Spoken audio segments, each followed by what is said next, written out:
Esdras, chapitre 4. Les ennemis de Juda et de Benjamin apprirent que les fils de la captivité bâtissaient un temple à l'Éternel, le Dieu d'Israël.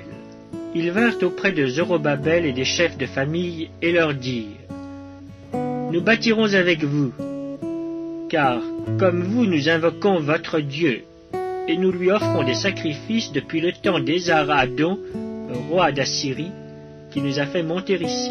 Mais Zorobabel, Josué et les autres chefs des familles d'Israël leur répondirent: Ce n'est pas à vous et à nous de bâtir la maison de notre Dieu.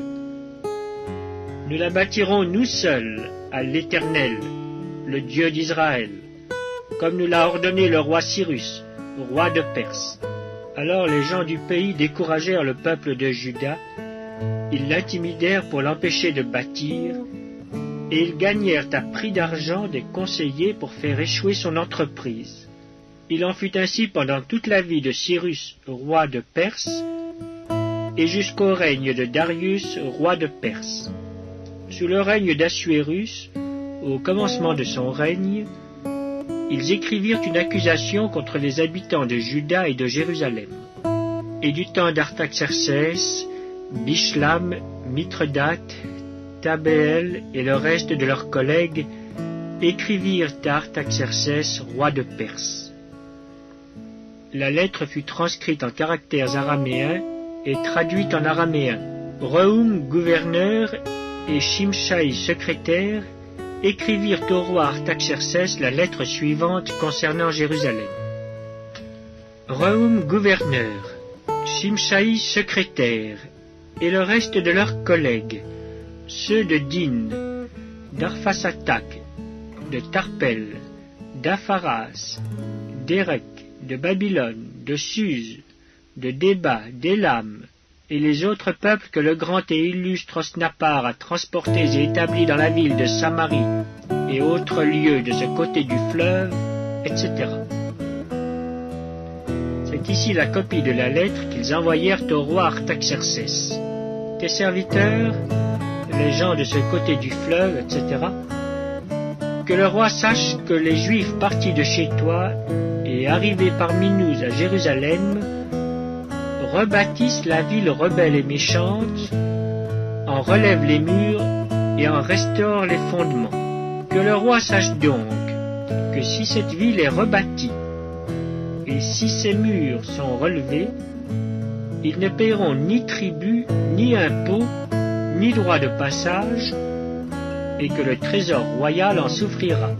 Or, comme nous mangeons le sel du palais, et qu'il ne nous paraît pas convenable de voir mépriser le roi, nous envoyons au roi ces informations. Qu'on fasse des recherches dans le livre des mémoires de tes pères, et tu trouveras et verras dans le livre des mémoires que cette ville est une ville rebelle, funeste au roi et aux provinces, et qu'on s'y est livré à la révolte dès les temps anciens. C'est pourquoi cette ville a été détruite. Nous faisons savoir au roi que si cette ville est rebâtie et si ses murs sont relevés, par cela même tu n'auras plus de possession de ce côté du fleuve. Réponse envoyée par le roi à Rehum, gouverneur, à Shimshaï, secrétaire, et au reste de leurs collègues demeurant à Samarie et autres lieux de l'autre côté du fleuve. Salut, etc.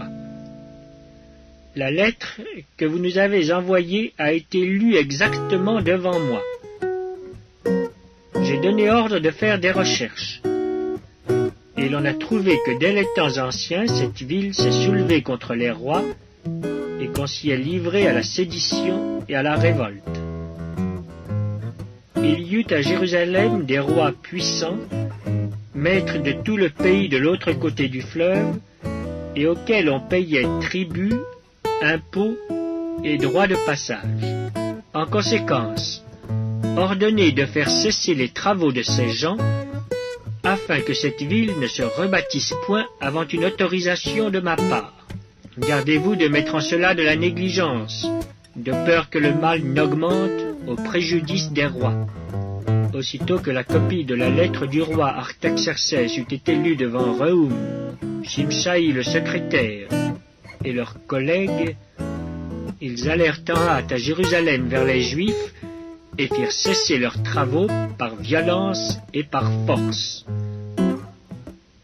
Alors s'arrêta l'ouvrage de la maison de Dieu à Jérusalem, et il fut interrompu jusqu'à la seconde année du règne de Darius, roi de Perse.